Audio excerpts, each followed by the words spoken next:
അബ്ദുൽ നാസർ മൈദനി പൊന്നാനി മണ്ഡലത്തിൽ മത്സരിക്കുമെന്ന PDP മലപ്പുറം ജില്ലാ committee നേരത്തെ തന്നെ പ്രഖ്യാപിച്ചിരുന്നു. തുടർന്ന് സംസ്ഥാന നേതാക്കൾ തന്നെ പൊന്നാനിയിലെത്തി ഇക്കാര്യം സ്ഥിരീകരിക്കുകയും ചെയ്തു. എന്നാൽ മത്സരിക്കുന്നതിനോട് തുടക്കം മുതൽ തന്നെ മൈദനി അനുകൂലമല്ലായിരുന്നു.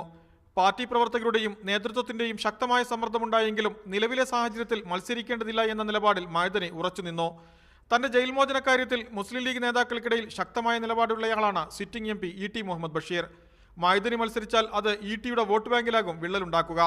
അതുകൊണ്ട് തന്നെ തന്റെ സ്ഥാനാർത്ഥിത്വം വിപരീത ഫലമുണ്ടാക്കുമെന്നാണ് മൈദനിയുടെ കണക്കുകൂട്ടൽ.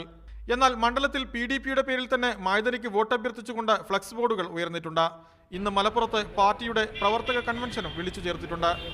മദനിയോട് ഇരുമുന്നണികളും കാണിച്ചിട്ടുള്ള വഞ്ചനാത്മകമായ സമീപനം, അദ്ദേഹത്തോട് രാജ്യത്തെ ഭരണകൂടങ്ങൾ കാണിക്കുന്ന നീതിനിഷേധം, അതുപോലെ ആയിരക്കണക്കിന് ആളുകളോട് കാണിക്കുന്ന നീതിനിഷേധം, അതിൻ്റെയൊക്കെ ഒരു പ്രതിനിധിയായി അബ്ദുൽ നാസർ മദനി മത്സരിച്ചേ തീരൂ എന്ന വികാരത്തിലാണ് പാർട്ടി പ്രവർത്തകർ. 2004 പൊതുതെരഞ്ഞെടുപ്പിൽ PDP പൊന്നാനി മണ്ഡലത്തിൽ മത്സരിച്ചിരുന്നു. 45,720 വോട്ടുകളാണ് അന്ന് നേടിയത്. 2009 ഇടതു സ്വതന്ത്രനായി മത്സരിച്ച ഡോക്ടർ ഹുസൈൻ രണ്ടത്താണിയെ പിന്തുണച്ചു. ഇടതുമുന്നണിയിൽ നിന്ന് ഒരു പരിഗണനയും ലഭിക്കാത്ത PDP ഈ തെരഞ്ഞെടുപ്പിൽ എന്ത് നിലപാട് സ്വീകരിക്കുമെന്ന് ഇനിയും വ്യക്തമാക്കിയിട്ടില്ല. ജലീൽ പടന്ന, മീഡിയ 1, മലപ്പുറം.